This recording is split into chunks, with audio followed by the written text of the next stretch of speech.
باللہ من الشیطان الرجیم بسم اللہ الرحمن الرحیم۔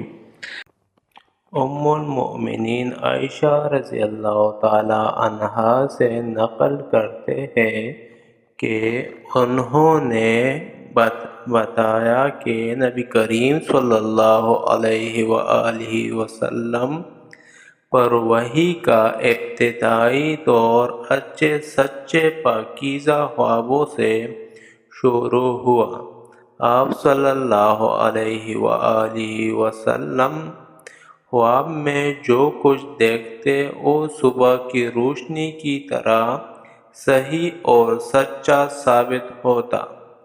پھر من جانب قدرت آپ صلی اللہ علیہ وآلہ وسلم تنہائی پسند ہو گئے اور آپ صلی اللہ علیہ وآلہ وسلم نے غار حراء میں خلوت نشینی اختیار فرمائی اور کئی دن اور رات وہاں مسلسل عبادت اور یاد الہی و ذکر فکر میں مشغول رہتے، جب تک گھر آنے کو دل نہیں چاہتا تو توشہ ہمراہ لیے ہوئے وہاں رہتے۔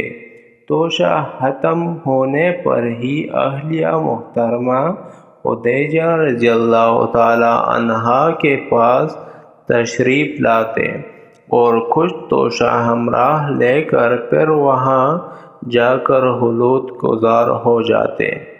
یہی طریقہ جاری رہا یہاں تک کہ آپ صلی اللہ علیہ وآلہ وسلم پر حق مستکشف ہو گیا اور آپ صلی اللہ علیہ وآلہ وسلم غار حراء ہی میں قیام پذیر تھے کہ اچانک جبرائیل علیہ السلام آپ صلی اللہ علیہ وآلہ وسلم کے پاس حاضر ہوئے اور کہنے لگے کہ اے محمد پڑھو۔ آپ صلی اللہ علیہ وآلہ وسلم فرماتے ہیں کہ میں نے کہا کہ میں پڑھنا نہیں جانتا۔ آپ صلی اللہ علیہ وسلم فرماتے ہیں کہ فرشتے نے مجھے پکڑ کر اتنے زور سے کھینچا کہ میری طاقت جواب دے گئی، پھر مجھے چھوڑ کر کہا کہ پڑھو۔ میں نے پھر وہی جواب دیا کہ میں پڑھا ہوا نہیں ہوں۔ اس فرشتے نے مجھ کو نہایت ہی زور سے کھینچا کہ مجھ کو سخت تکلیف محسوس ہوئی۔ پھر اس نے کہا کہ پڑھو۔ میں نے کہا کہ میں پڑھا ہوا نہیں ہوں۔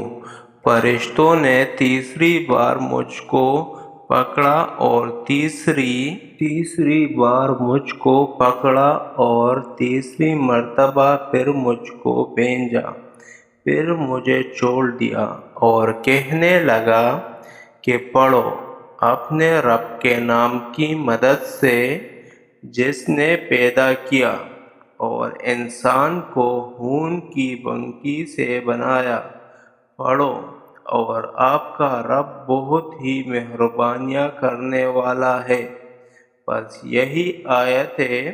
آپ صلی اللہ علیہ وآلہ وسلم جبرائیل علیہ السلام سے سن کر اس حال میں غار حراء سے واپس ہوئے۔